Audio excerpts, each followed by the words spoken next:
worth the paper they're printed on here. The read from Arizona Republican Congresswoman Martha McSally. She is running, by the way, to replace Senator Jeff Flake, who is retiring. Congresswoman, very good to have you. Good to have you, and that's not announced yet, so just want to clarify that. Oh, okay, okay. Well, you let me know when that happens. We will. All right. So what do you make of what's going on here? If you do run for the Senate, they've got a different view of things than the House. Some say that's a bit more of a chasm than we thought and could endanger the tax cut talk. What do you think? Well, I think, Neil, in general, I'm tremendously optimistic, and this is must-pass legislation in a representative government. We're working through the sausage-making process in front of everybody. I think we all know how important this is. It hasn't been done in 30 years for a reason. It's very complex, but thank God for the Ways and Means Committee and Chairman Brady and the Herculean work they've done in order to move our House version forward. We're on a path to do that. We'll take a look at the Senate version. We're working towards a similar framework, but the Founding Fathers set it up that we have different versions of legislation, and then we work through our differences and get it across the finish line. So I'm still very optimistic.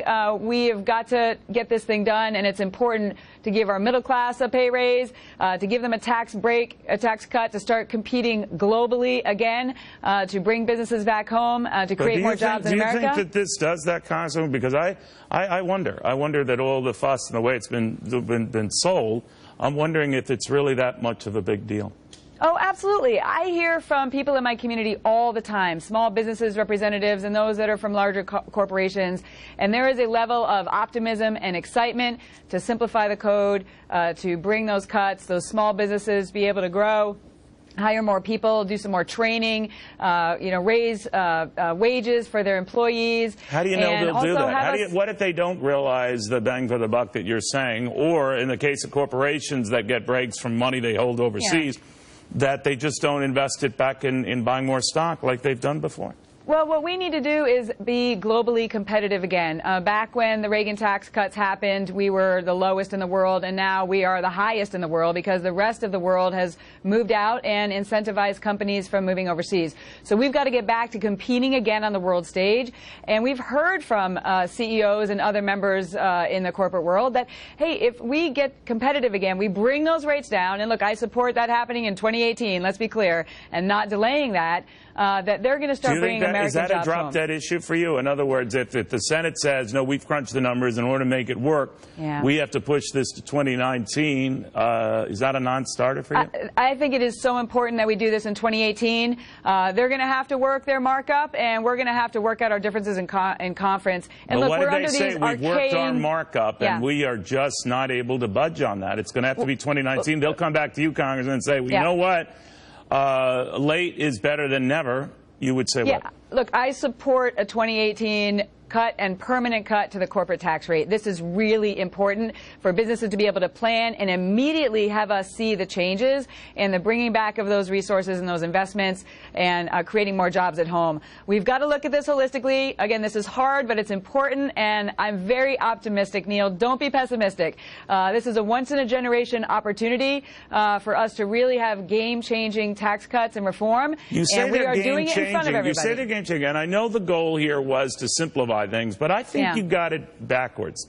I think in order to get things simplified, and which is a worthy goal, Congressman, don't get me wrong, I think most Americans, whether they're rich, middle class, poor, whether they're companies big or small, want to see that their tax burden goes down. That it could get simpler, they could write an index card, great. But if they discover in the end that they are paying a negligible amount compared to what they were before, or with the write-offs lost or allowances, state and local taxes in some states lost, some pay more. That's going to be a big old disappointment. That's going to be a big old Fox News alert to those people, and they're going to be upset. Neil, this isn't just simplifying it for simplifying's sake. Surely people are wanting to deal with a more simplified tax code. It's a headache for most families and small businesses. But we also need a tax cut, and this is a tax cut. It's a tax cut across the board. $24,000 of every family's first dollars earned are going to be 0% tax rate. The rates go down in the brackets above that. We're simplifying it and allowing tax cuts will be enough, and even with getting rid of the deduction for state and local, taxes, whatever you do on the mortgage front with $10,000, whatever it ultimately is. We're told the Senate isn't even entertaining that. But whatever happens, it will be substantial enough where people will say, net, I'm getting more in my net, I'm all for this. And I like it. Absolutely. And on top of that, with more jobs being created, more pay raises, more optimism, and the ability for people to invest, save for retirement, save in a simplified way for the kids to go to college. I agree. This is a cut, Neil. It's a cut. All right. Well, you got to make it worth it. I'm beginning to crunch these numbers, and for a lot of folks, I'm thinking they're going to say, and I hope I'm wrong, it isn't worth it. We'll see. We're working through it, Neil. Stay optimistic. All right. Thank you very, very much, Congressman. All right. In the meantime, we are down about 2 out of 13 points. You know, we talk about how markets